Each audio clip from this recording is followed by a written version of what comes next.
And what is our job? Our job is to alleviate discomfort. So, and if we do that, if we manage to do that, the window of social learning that opens is incredible. Hey everyone, welcome to session 238 of the Behavioral Observations podcast. Boy, do I have a great show in store for you today. That quote you just heard is from Dr. Francesca Degli Espinosa. She returns to the podcast where we talk about joint attention and perhaps more specifically eye contact.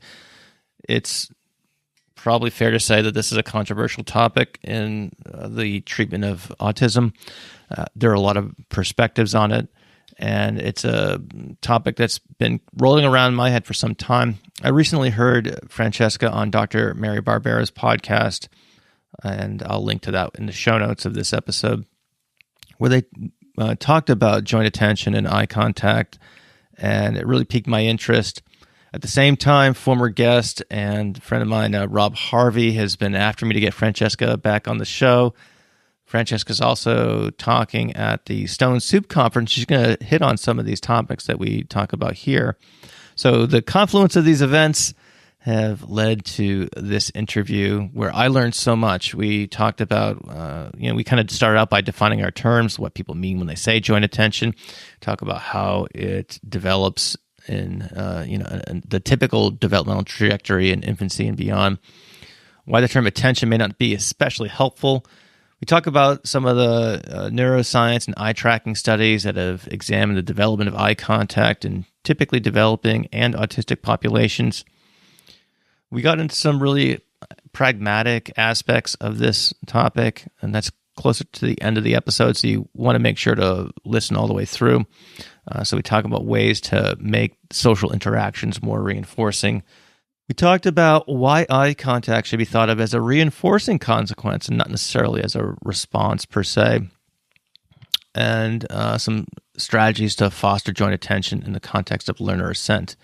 Again, Francesca is speaking at the Stone Soup Conference this year, so if that's something that you want to, if you want to hear more about this topic and related topics, just Google Stone Soup Conference or just go to the show notes for this episode. When you sign up, use the code podcast when you check out to save on your registration. It's a great conference with amazing speakers, and it's all for a good cause.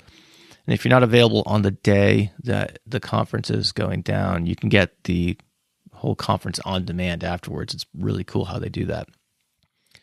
So before we get to this episode, I also want to mention that we're also brought to you today by the University of Cincinnati Online. If you are looking for a 100% online asynchronous program, go to online.uc.edu and click the Request Info button.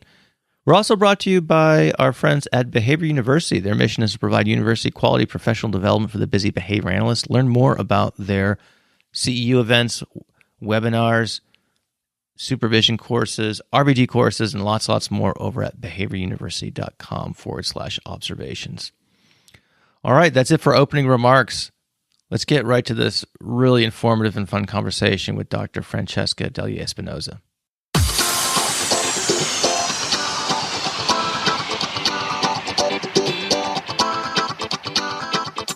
Welcome to the Behavioral Observations podcast, stimulating talk for today's behavior analysts. Now here's your host, Matt Sicoria.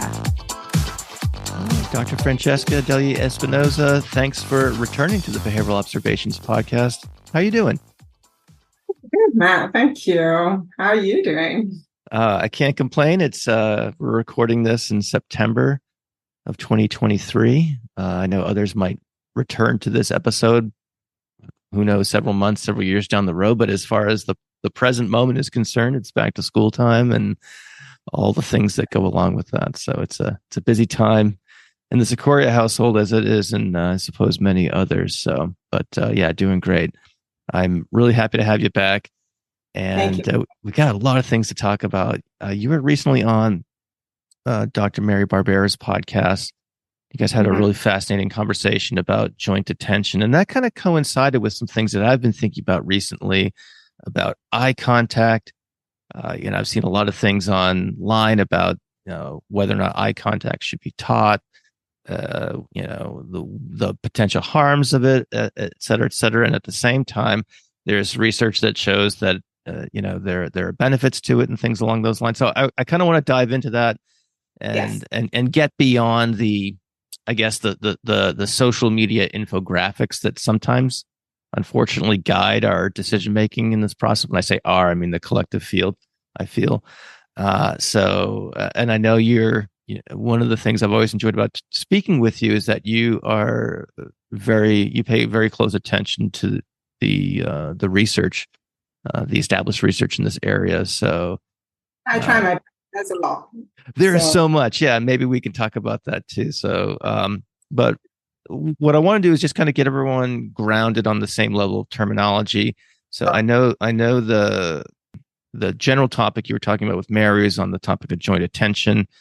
And these are topics we've touched on here and there in previous shows as well. But for those who may have missed those, just get us on the same page. What is joint attention? How do we, it seems like this kind of construct, if you will. And so if you can concretely describe it so we can all be on the same page, I think that would be a helpful place to start. I'll try. So, I think there are a number of ways that we can approach the subject. And I think we can look at sort of joint attention as one repertoire that develops at a certain point in a child's life. And there's consistency as to when that happens in typical development. But it is the consequence of a lot of other things that happen before that have to do with looking at people and what they do, and particularly looking at people's eyes. So joint attention isn't just something that happens bang on at 9 months. It's the evolution of a number of things that fall into place, both physically in the child's maturation, in the child's development. They're able to sit up unaided, and they have better control of their larger limbs, particularly their hands, right? So something that they weren't able to do, as in sort of reaching purposely for things a few months before.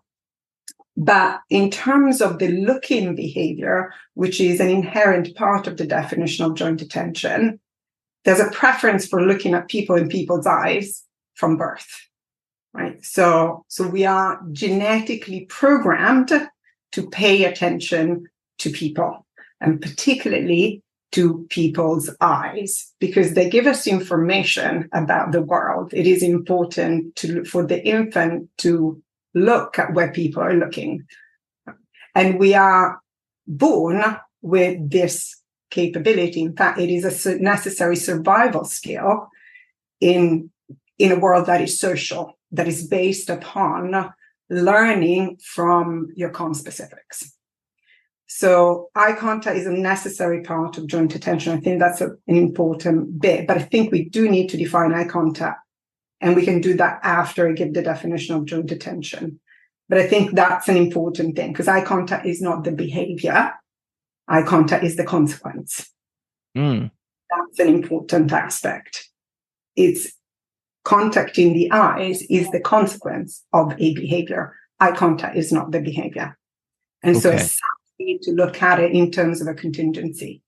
So if we take that into account, then joint attention can be really described as two people, for lack of a better word, I'll define it better, sharing attention or monitoring that we are both sharing the same event. So it entails, really think of it as a triangle. It requires an event. An event is something that changes in the environment, right? Some movement, something that wasn't there and is there, something that happens that didn't happen before. And so it becomes important for one of the two partners, let's call it the child for now. So child and adult, but it could be adult and adult, right? But it becomes important for the child to gain information about that, okay? And the learning history is that information about the world, whether that item can be approached, whether it's called a specific way, generally comes from the adult that's with you, the caregiver, right? So what the child needs to do now is to ensure that that adult can in fact share that event, as in they're observing the same thing that they are, okay? So that's gonna be the outcome. The reinforcer, in this case, is the person looking at the same thing that the child wants the person to look at. Does that make sense so far? So something interesting. And you want to check in with the person, say, hey, did you see that thing? Possibly, or it could be, what is that thing? Okay. Right? So we don't know. So it's behavior. Behavior can have multiple functions. Sure. Right? So it could be that, or it could be, it's the first time I've seen a giraffe at the zoo. I don't know what that is. I have no experience with that. I've had no contact with this. I need to have information about it. I'm going to seek it from the person with which I have a history, with whom I have a history, right? So there's a long learning history of that. And so what the child will do is direct the attention, but the attention means, it's a bad word, attention, because it can mean lots of different things. Will direct the gaze of that person to that event, okay? And how do they do that? Well, first they need to check that that person isn't already looking at it. So they're going to turn, meet the gaze, and then direct them, generally with a point, if the item is distant. But it may also be an object that they have in their hand, and so they might show it. But what they need to do is they need to monitor that that person is looking at that thing. And that's why they look at that person's gaze. And then they look back at the object. And generally what happens, the mom will say something. Oh, yeah, it's a giraffe. And the child will look back at mom. So it involves the shifting of gaze between the person's eyes, the caregiver's eyes, and the event. That's what we would call initiating joint attention, as in the child is initiating the shared gaze on a particular event. We also have responding to bids for joint attention, which we could summarize as kind of a precursor to listener skills, where it is the parent initiating the gaze to the item or the event. And so it may be the parent pointing and checking back that the child is in fact looking at that. So the reinforcer here is the person looking at the same thing. And to contact that reinforcer, you need to be looking at the person's eyes. Does that make sense? Yeah. That's a much more nuanced version of how this works than I think what we sometimes get exposed to. So I appreciate walking through that. And this is all in the context of typical development. Well, that's how we define it. So you need a definition, right? So we can look at it from, developmental definition saying, sharing attention to the object or an event while monitoring the other person's gaze, or attention to that object and event. That's a pretty sort of a definition that we pretty much all agree on. We can have a more operationally defined, more operational definition. And actually the first one to really provide this breakdown is Bill Dube, in a really nice paper. And then Isaacson and Holt provide a really nice breakdown, looking at people's eyes as the first observing response, if we follow kind of Dinsmore's paradigm. But we can put it in a contingency analysis where something happens, establishes the attention of the parent as a reinforcer, and the child will engage in behavior to contact that. The attention as a reinforcer is their gaze towards that. So they need to engage in behavior to contact that reinforcer, and that's looking at people's eyes. So So that's how we would define joint attention. Then we can be a bit more specific and say, okay, well, there's initiating and there's responding. But even responding to joint attention does require that shift where I'm going to look at the object, I'm going to look back at the person, essentially to let them know that I have seen it. And I see. And if you can, so this is all very helpful. Can you contrast this with how, perhaps how these systems get disrupted, if you will, for individuals with autism, or how it works differently? Perhaps is maybe a better way to say it. I think through the whole this whole conversation here, we're going to try to be as, careful as possible with how we describe things and so forth. But I also want to make sure in doing so, we still address the issue at hand. So, if you can speak to that a little bit. So my aim is to give a description of the data and the evidence. So I'm going to be as objective and as descriptive as I possibly can. Yeah. So, and I think people focus so much on joint attention, but I think we need to sort of really take a step back into really kind of early infancy and what we know about alterations to typical developmental trajectories, this kind of deviation from a path of visual social engagement. This is what we call it. Okay, begins really early on in autism. Okay, it doesn't peak at 9 months necessarily. What we know from very sophisticated studies, social neuroscience studies on eye tracking, is that the visual social engagement process is disrupted pretty much from birth in infants who were at risk of developing autism. So you can't know whether an infant has autism, right? But what you can do, if you have really sophisticated technology and you really understand the social characteristics of typical development and deviations from that, is you can build a model, a predictive model. So what people like Amy Clin and Warren Jones have done, and I would say the pioneers in this, and their research will help so many in identifying very early on children on the spectrum, so that they can access early intervention services at a time where at a time of maximal neuroplasticity. That's an important factor.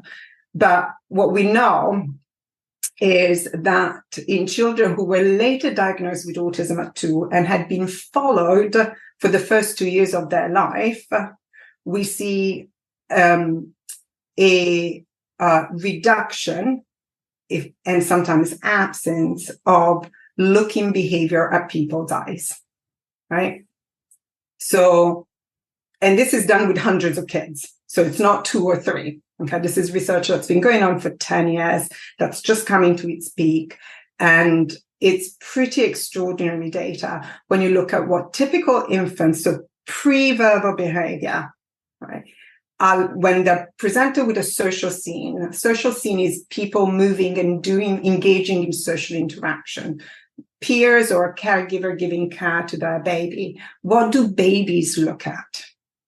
Babies look at faces, and particularly they look at people's eyes, right? Even babies preferentially orient to people that provide direct gaze versus people with averted gaze, right? And that's significantly across typically developing children. So what they've done is they've developed this amazing social growth chart that looks at sort of deviations from this kind of looking at people's faces to identify children at risk. If they deviate from this growth chart, is like, the height and the weight growth chart that children, when you take your child to the pediatrician and they measure their weight and their height, and then they compare it to a growth chart, which is, the majority of population would fall under. And what they see reliably is that certain children who were later diagnosed with autism fall away, deviate from sort of this growth chart that they've developed from converging data from hundreds and hundreds and hundreds of toddlers. I see. So we see from very early on that children who are at risk and are later diagnosed with autism look at people's faces, and particularly their eyes, the expressions, much less, significantly less than typically developing children. Why is this important? Well, if you think about it, we gain a lot of information about the world that we live in from looking at people's faces. So it's the first milestone in social learning, right? So if you think the data they collect on a 5-minute segment of a social scene, looking at, I think is like 120 frames per I think it's 30 frames per second. So they're looking at sort of the eye movement. What they see is that when nothing salient happens socially, kids' eye contact is all over, kids' looking behavior is all over the place. That's typical, and children with autism. But then when something social happens, so these two toddlers are arguing about whether the toy car door should be open or closed. So one wants it closed, the other one wants it open. So you can imagine one shuts it, the other opens it, one shuts it, the other opens it. At one point, one of the kids screams and gets really agitated and looks really angry. Now, the typical toddlers are looking at this whole scene and they're constantly monitoring people's faces, and particularly the eyes. When something salient really happens, these toddlers are all looking at the same thing. The toddlers with autism generally look at the door opening and shutting, because that's a synchronous movement. There's the noise that's paired with the movement, and pretty much ignore everything else. So in a 5-minute segment, there are 570 learning opportunities in a way. That's what they're measuring in terms of the eye movement. And kids with autism miss out on a lot of them because they're not looking at people's faces. They're not looking at where people are looking. They're looking at the objects. Everyone, I want to take a quick break here and let you know about Behavior University. They've got a lot of cool webinars coming up. And these are live events. There's 4 of them I'm looking at right now, and they span a variety of topics, things from restorative justice to serving the deaf and hard of hearing to recognizing and responding to spelling to communicate, even to things like toilet training. So as you can see, there's a wide variety of topics. They also have, those are live webinars. They also have pre-recorded, on-demand CEUs, 8-hour supervision trainings, RPT courses, and lots more. So to learn more about what they have to offer and to save a few bucks at checkout, go to behavioraluniversity.com/observations. All right, let's get back to the rest of this interview. Let's see. And how do you have a sense of how elaborate the equipment is that's required to, is it like a room full of computers or something like that? Or I know it's as sophisticated as we can have, to the point now that they've developed this portable eye tracking device that patented it, and they're just running the kind of community studies to see whether this device can actually predict the development of a diagnosis of autism, and how much of that variance can be accounted for also by a clinician assessment. And what they see is that it's very good fidelity between the two. So there's no wires, there's no distress to the baby. The babies used to be placed in a kind of car seat shaped seat, and they're looking at a video of social interactions. There are no wires. is pretty extraordinary. Yeah. So it's not about does joint attention develop or not develop. It's a lot earlier than that. If you think that a baby's first reinforcers come from the face, if you're born with an insensitivity to those contingents, to those stimuli, then you miss out on a lot of social contingencies. That is social learning through contact of movement with other people. And if you're more attracted to objects, then the developmental trajectory is going to be different from that of a child who learns through social interaction. So joint attention is diminished, disrupted, delayed, reduced, absent when it should be, because looking at people isn't that valuable. So it's a consequence of a insensitivity to social contingencies. Social contingencies are the learning opportunities provided by people. I see. What they do, what they say, what they look at. I'm going to ask you to speculate here. So I don't think anyone's going to hold you to this, but given the, one of the things that just seems like this could be a very groundbreaking piece of technology. And I can imagine if this was standard of care in pediatrician's office, just like right now, there's the, what's it called? The MChat, the little checklist that you go, oh, yeah, does my kid make eye contact? They don't start giving it out until like 18, 24 months or so. I remember doing it. I think it was started to become more standard around the time my youngest was at the age where that would be an appropriate screening. But that's self-report, that's, observation and things like that. Whereas, you contrast that with this procedure that seems, more of would probably yield, more reliable findings and things like that. And identify kids at risk much earlier. So I don't know. I don't even know if there's a question in there or not, but my mind is just spinning at the possibilities of helping individuals sooner rather than later. And that was the impetus for these researchers. It was, well, if we can, so on average in the United States and elsewhere, children are generally diagnosed around the age of 4.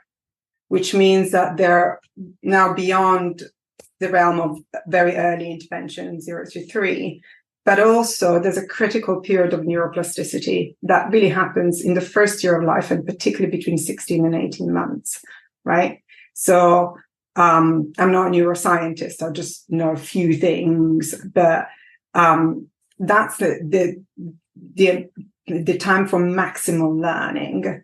So if you can identify children at risk and teach the caregivers skills to make themselves more valuable, that meets the definition of positive reinforcement.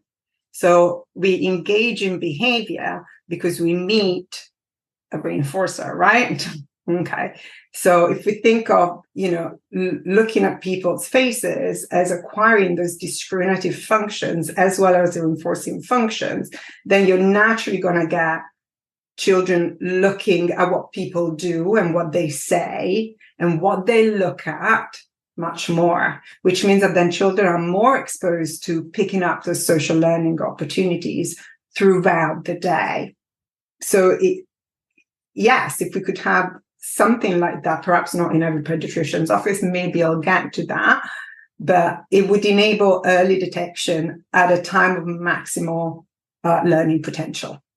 And then we could come in with interventions, teaching the caregivers to establish those engagement routines. Okay. And making themselves valuable and kind of moving the child's learning and focus more towards social stimuli than objects. I see. I have a lot of questions about, so we just finished talking about what the future might hold. I want to come back to the present, I suppose, and talk a little bit about, what we do about joint attention repertoires, regardless of where chronologically the individual is.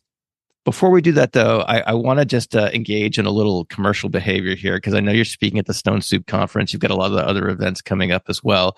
And so for people who are interested in your work and want to hear more about what you're doing, they want to see it in a conference format without me interrupting you and asking all these pesky questions, just having you present exactly what you want to say. Tell us what, especially with the Stone Soup Conference, what you plan on discussing.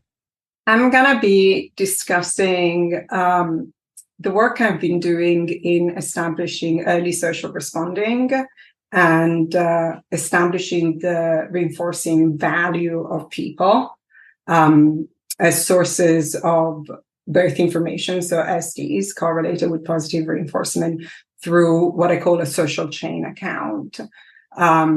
So I'm going to be providing an operational definition of engagement, the dimensions of engagement, what are the behaviors that we need to be looking at, and how can we promote them without prompting them. So how do we get to the point that the child is offering behavior that then meets a social stimulus, a social positive reinforcement consequence, which is the movement of people. So it's about how do we organize our contingencies in a specific way so that we have these interconnected chains of events where I would do something and the child would offer some behavior to contact the next link in the chain. But the crucial part of this is that all the stimuli are social. They're all derived from people's movements and facial expressions. So it is intimately connected to what we're talking about. And it's about increasing the saliency and the value of people and particularly their faces. And so that we can get those looking behaviors as behaviors maintained by a positive reinforcement contingency. And within that, I'll provide an operational definition of assent that is related to offer behavior and how verbal behavior is not required in that sense. All right. So if you're listening to this and this topic sounds awesome to you, go to the you can go to the show notes for this episode, or you can just Google Stone Soup Conference 2023. The registration will come up, and you can use the promo code podcast to save on your registration price. Your registration costs is a great event. The profits go to supporting ABA programming for children in the Lake Ridge community up in Ottawa. So it's a really cool event. So if you're digging what Francesca's saying here and you want to learn more about it, check that out. So thanks for describing that. And I suppose we'll continue to kind of touch on these topics. Of course, people will need to tune into the conference to get the full rundown. One of the things in preparation for this conversation, Francesca, that struck me is the varying or maybe even contradictory messages in the research literature that I've seen. On the one hand, we have many firsthand accounts of people, autistic people saying that eye contact is aversive for them, and so forth. And then there are some studies that suggest there's at least two of them that I came across where they examined this using physiological measurements, eye pupil dilation and galvanic skin response, things like that. And they weren't able to show that at least physiological signs of distress. I saw one paper that I shared with you that said eye contact's not required for joint attention, or at least that might have been what the authors were suggesting. At the same time, there's a paper by I think Silva and Fiske that just showed very clearly that eye contact is not required, but does lead to faster skill acquisition in an ABA programming context. So Again, as someone who really pays attention to this literature, I'm curious what your perspective is, trying to reconcile these various both scientific accounts, firsthand reports of people's qualitative experiences and things like that. I can imagine, and I don't particularly have I don't do this work. My work is more for, with older students and school populations who may or may not have autism. Most of them don't. So for me, this is more of an academic curiosity, but for the lion's share of people who are listening to this program, this has to be, confusing to the point of bewilderment. What is your reaction when you try to go to the literature and again, whether you can or not, try to make sense or reconcile these various messages that we're seeing? And we're not even scratching the surface of what you see on, social media. One of the things that kind of prompted me to start thinking more about this topic was someone's, I want to say it was either on Instagram or LinkedIn post. It was this, don't teach eye contact, or this teaching eye contact with a big not sign around it, and a paragraph about why you shouldn't teach it. I think it threw a lot at you there, so you can react to it in whatever way. I need to unwrap it a little bit because there are about 5 different concepts there. So I'll address each one, but I kind of want to go in order. So the density of the literature, there's a lot of literature on this and how we can kind of classify it. And there are different methodologies being used. And I think part of the confusion comes from that. The experiences of autistic individuals, I think they're absolutely legitimate. I don't think anybody should be able to tell you how you should feel. We feel the way we do. My question is always, as someone who works with very young kids and their parents who desperately want to create a connection with their children, my question is, what can I do to make looking at people a positive reinforcer and not an aversive event? Is there something I can do at the beginning to change those functions? Because we know at the beginning it is just a neutral stimulus. What may happen is that people seek eye contact a lot, as in adults, and interrupt other sources of reinforcement. So I think there are a lot of ways that we can think about it, but I do not disregard an autistic individual saying to me, and I work with some young adults who say to me, I find it uncomfortable when you look at me. And that's absolutely fine. My question is there something that I can do much earlier to not get to that effect? And so that's my duty as an early interventionist. And if I don't do that, if I don't increase the value of social stimuli, how much social learning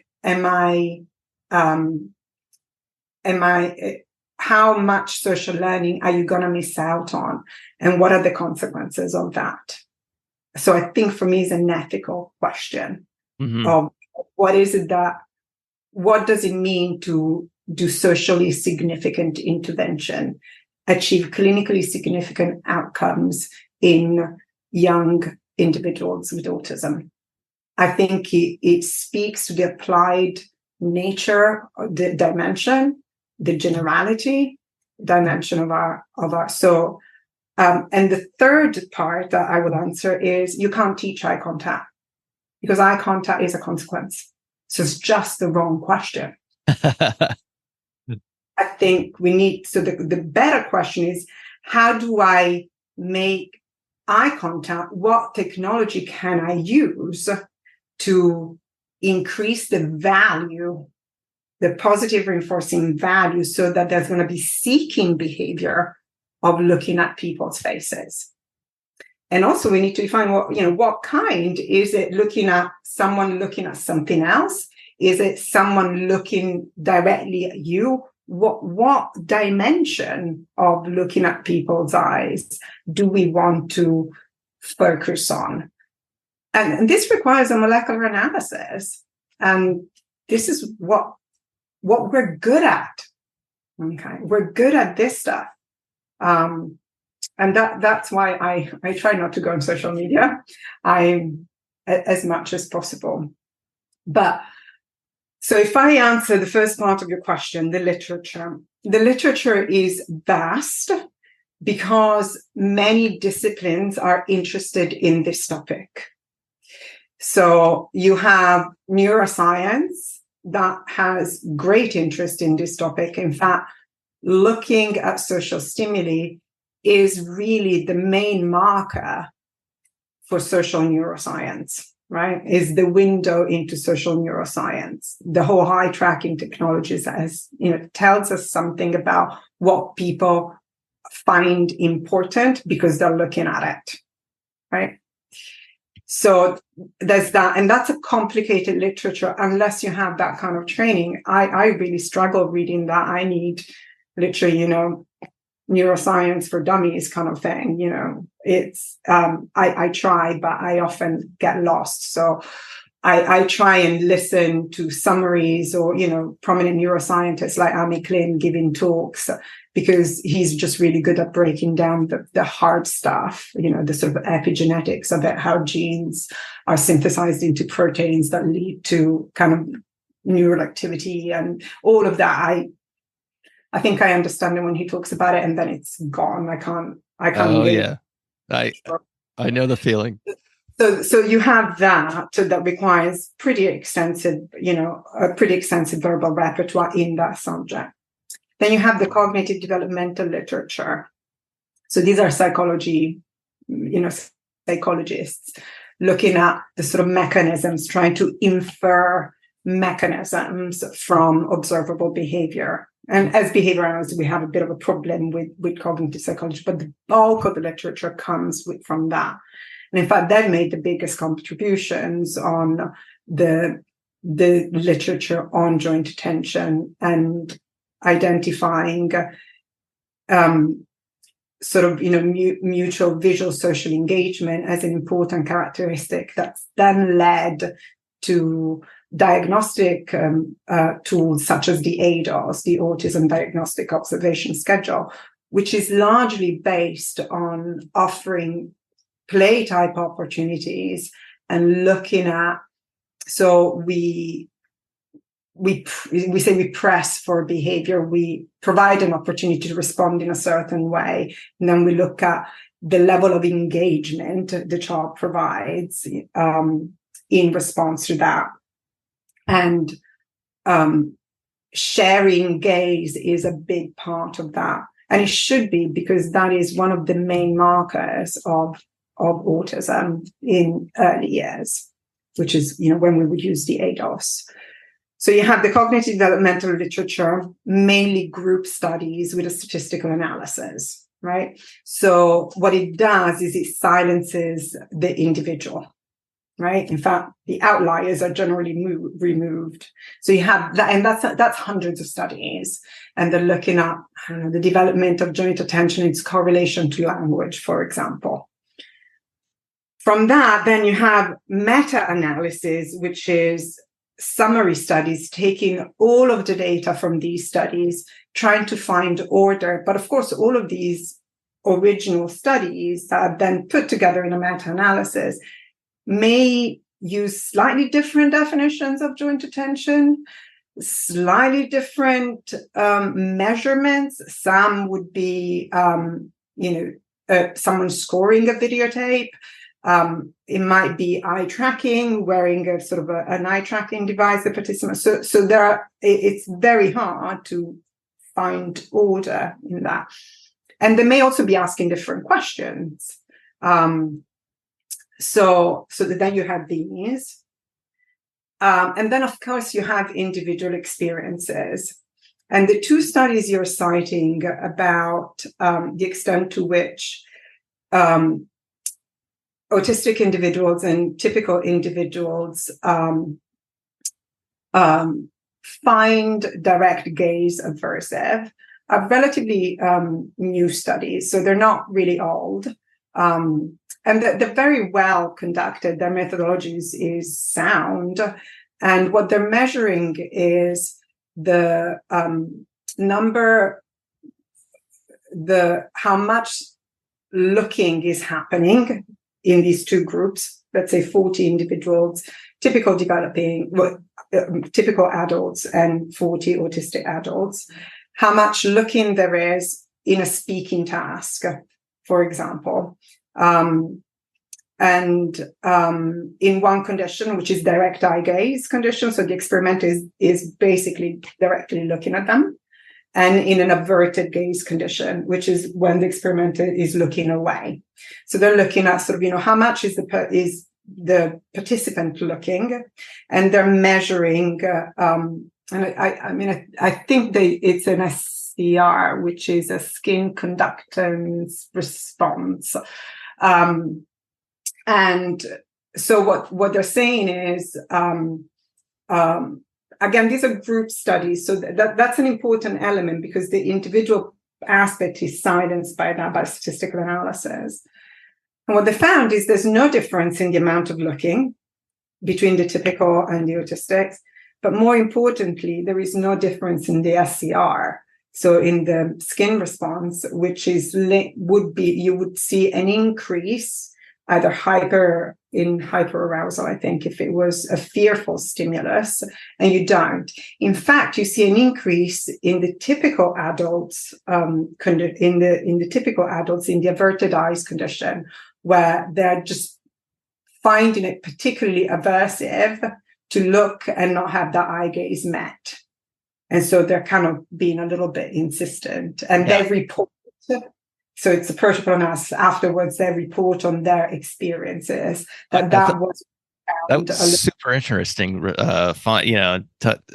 Finding of that, and I just want to jump in here real quick to say that I will link these articles in the show notes for this episode. Yeah, and there's a study by Vivanti with children, and he finds a similar result. There's no difference in the physiological measure of fear or aversion, but there's also no difference in the frequency of gazing up. So that's not to say that some individuals do experience discomfort, and I totally get that, but let's look at it in another way. If generally shared gaze, so looking at someone and recruiting their social attention through the eyes, because this is how it's done. Social visual engagement, social visual attention comes from the eyes. That's how you know that someone is going to be able to contact whatever stimuli you're going to be providing. So think of it in a conversation. Okay. If social interaction is not a reinforcer or is a diminished reinforcer, okay, so engaging verbally with people, and the first link in the chain is shared gaze, if what happens afterwards is not a positive reinforcer and you want to avoid it, what's the first thing that you need to do to be effective in avoiding everything else that comes after? Right. Make the eye contact. That's right. So we could look at any stimulus, we know this, can be conditioned to be an SDE correlated with positive reinforcer, or a CMOR, if you want to use that terminology, or predictive of punishment. Okay. So if your learning history is of not being particularly sensitive to social stimuli, then it makes sense that when that happens, it actually signals a series of potentially, I try to stay away from the word aversive, but events that are not correlated with positive reinforcement. And because neurotypical people find it, distressing, or find it difficult when someone is not looking at them, what do we do as neurotypical individuals? We do a lot of that and just seeking eye contact, right? So we go through an extinction burst when someone is not given that. But if that person is already finding the next chain of events uncomfortable, well, you're just continuing to provide that event now. So that's one way that we could look at it. And so I have I totally accept that. I think the difficulty that I have is to then generalize that to saying, well, as a behavior analyst, I'm never going to focus on eye contact. Because what that's saying to me is you're never going to try to change the function of a potentially aversive stimulus into a positive one. And what is our job? Our job is to alleviate discomfort. So, and if we do that, if we manage to do that, the window of social learning that opens is incredible. And we know that from the early intervention studies that focus mainly on increasing the value of people as positive reinforcers. These are the naturalistic behavioral interventions, the early start Denver model, Jasper, Project Impact, all those studies that mainly focus on building the value, positive value of social interaction. If you can do that, if you can get to a point where the child is seeking social interactions, then they can be learning lots of skills that are derived from social interaction. Language is the most social of the skills. Okay, it is in the definition of verbal behavior. Okay, so operant behavior reinforced through the mediation of other people. Okay, because other people's talking is the reinforcer. Okay, so if we don't accept this, if we don't start, so we need to get rid of the idea of teaching eye contact, because that's just the wrong way of stating the problem. Okay, you can't teach a positive reinforcer. You can't teach a reinforcer. You can establish a stimulus as a reinforcer. Okay, so that's how we want to define it. Now, I think if we redefine it this way, then a lot of the issues might go away. Okay. I see. Wow, fascinating. This is just a really, in my view, a helpful perspective on all this. I want to be respectful of your time, and I also, again, don't want you to give away your entire Stone Soup talk. But I know in Mary's podcast, you did mention some things that practitioners can think about in order to generate these repertoires to make eye contact a more a reinforcer. Yes. So I want to ask you about that, but I also think just it's perhaps worth stating again. It's I think one of the things that there's perhaps some consensus about is letting go of kind of the old school ways of generating eye contact and things that Tell me what the old way. Oh, the whole holding the item up to your eye, things like that. So holding up an M&M because it's those of us of a certain age, that's how we got a lot of So it would go like this: the kind of always you hold an M&M up to your eye and you say, "Look at me," okay, and the child will initially look at the M&M. You run a little bit of extinction, which means you don't give the M&M. You get variability. The child looks at the eye, and then you give the M&M. Okay. So if we look at it in terms of, if we look at looking as behavior, well, that's pretty much follows, the 3-term contingency analysis to establish it. Yeah. There's a problem with that, which is what you're not doing is a behavior analysis, which is an analysis of the controlling variables. You're bringing looking under instructional control. Is it effective? Yes. But what you get, and what we used to get 25 years ago, because that's how long I've been in the field, a long time, in fact, almost 30 years, is that you get looking if you said, "Look at me." But the child wouldn't look any other time because the stimulus control for the natural sources of control for looking hadn't been established. What's a natural source of control for looking is that meeting people's eyes provides additional learning sources of reinforcement. Okay. So that's why it's a bad idea. You're not forcing it. You're not I mean, I hope that people are not, turning people's heads and things like that. But you're just bringing it under the wrong source of control. You're bringing it under instructional control. Well, it's just not going to go anywhere, because those are not the natural antecedents and consequences that maintain that. So we need to develop a better technology of establishing looking as offered behavior, because once those eyes are met, they're predictive of other things within a socially interactive sequence. So one of the things that I teach my parents, and I see parents here generally once a week for an hour, and then they go home and they work on certain targets that we've mutually agreed on, is build a routine.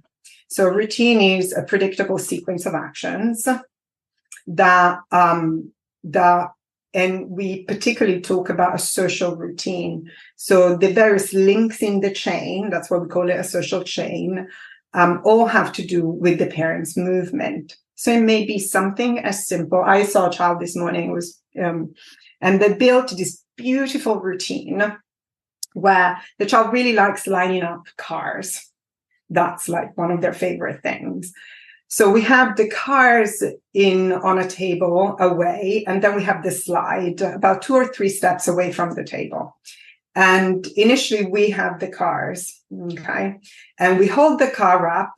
There's movement. We are biased to follow movement. The child looks at the car, and then we put it down the slide, on the top of the slide. And then we say, ready, steady, go, and the car goes down. We might say nothing. It depends. What we say depends on the child's level of language at that time. We may go, woo, and it goes down.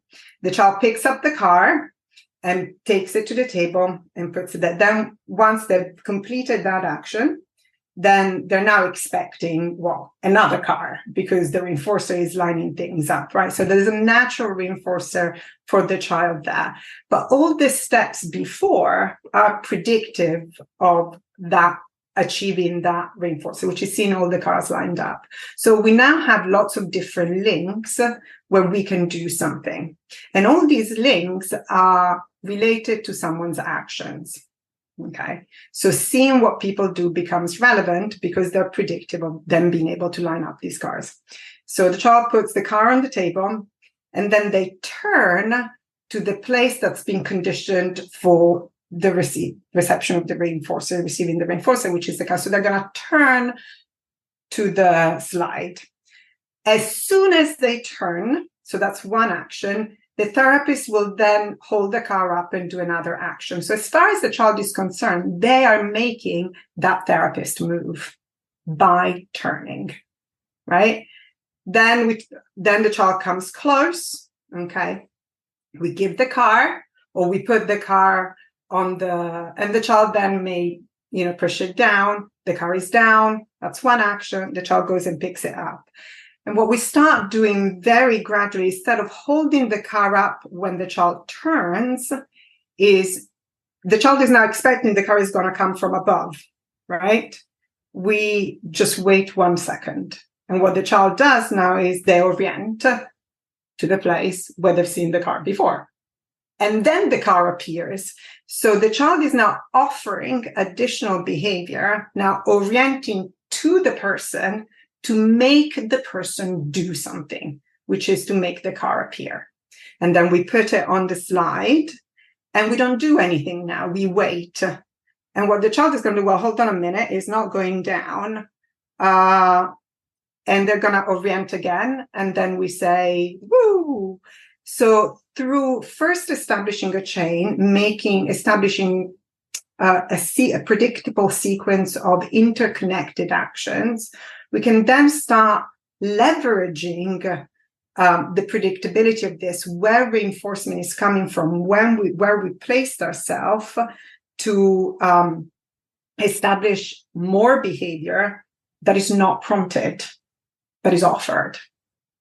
And those behaviors that we select are called early social responses, because the consequence is the movement of a social stimulus. And so a lot of what we do, so the parent did this beautifully, we establish the predictable sequence first, making sure that the child is looking at the sequence, because essentially we're manipulating objects of interest. And then we put a little bit more of a pause. And that gives us also a measure, the latency, how quickly that behavior happens on the value of the next action. Are we really a reinforcer, or are there competing stimuli around? Is the child looking around? Well, that tells us something about the value of what we're doing. And so this is what you want to be doing, is build predictability, but the sequences, the actions in your sequence have to be your movements. And one of the characteristics of a chain, and that's why I think it's such a beautiful way, it's a beautiful technology, so elegant and so simple as well, is that the same stimulus can be a reinforcer and can be NSD. And it's an interconnected chain because they're two individual, each providing and mediating one's antecedents and consequences. The child's behavior is my antecedent, and my behavior is the child's behavior consequence. And if you can learn to do this really well, and it's not easy to do well, then you get these really tight, beautiful chains of social interconnection with no breaks. And the great thing is that the child is behaving to activate a person's movement, a facial expression, a funny sound, and they're engaging in behavior to produce that. They're essentially in control. This all sounds awesome. And again, I would encourage folks to sign up for the conference to learn more. I know you have the token economy course. Is this social chain going to turn into a course, or is it a course already? So we did a bit more than that. We've actually written a paper that's being submitted, and I really hope it gets accepted without too much review. It's going to be a long paper, but it provides, I would say, the most comprehensive translation of token economy from the EAB kind of arena into the realm of applied technology, and so bridging that gap, and provides a detailed explanation of the procedures and how to really effectively condition tokens, and how to build a very efficient token economy system. And the chain part is inbuilt in that, because as Skinner would say, you can't really get away from the concept of chaining, because the chain is inbuilt in the delivery of a reinforcer. So the paper discusses how we can effectively condition tokens to acquire both the discriminative function and a conditional reinforcement function, and then how to move on from there, starting with the child offering behavior. So the ready kind of response, which is orienting to make you give that token. And that's the beauty of our analysis. That's what we mean by understanding stimulus control. Instructional control is a part of stimulus control. There are many other stimuli that we can manipulate so that we kind of give the child the freedom to engage in the behavior that we programmed, engineered our contingencies to be produced. Got it. All right. That's what we're doing. So the papers, hopefully, it'll be out at some point. We still have the token economy course out, and there are a couple of conferences that I'll be talking to at Tech Saba next year, and the Theory and Philosophy Conference in Chicago in October next year, so 2024.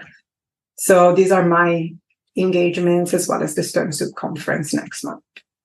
Awesome. So long story short, if you listeners are out there and they see Francesca on a speaker's roster somewhere, or hosting a web, or being hosted on a webinar, sign up for it.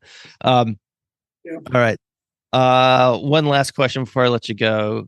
longtime listener, Rob, who's just a gigantic fan of your work, he wanted to hear you address what would be some, what have been some changes you've made in your practice since you've started practicing. I think we've already discussed some of them.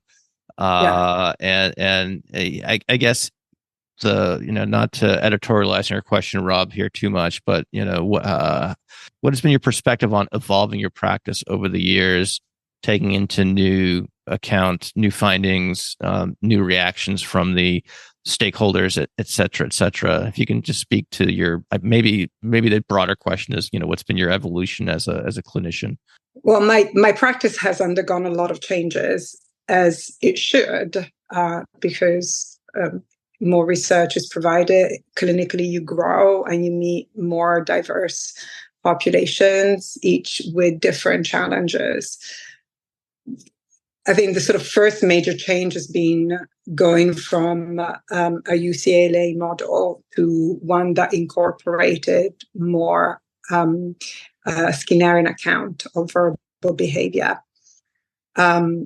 Moving really to really delving deeply into the developmental literature and incorporating some of the descriptions that they provide on, when sort of sequences of development, so that the curricula that I design are at least taking into account the kind of environment that children would experience at specific times in their life.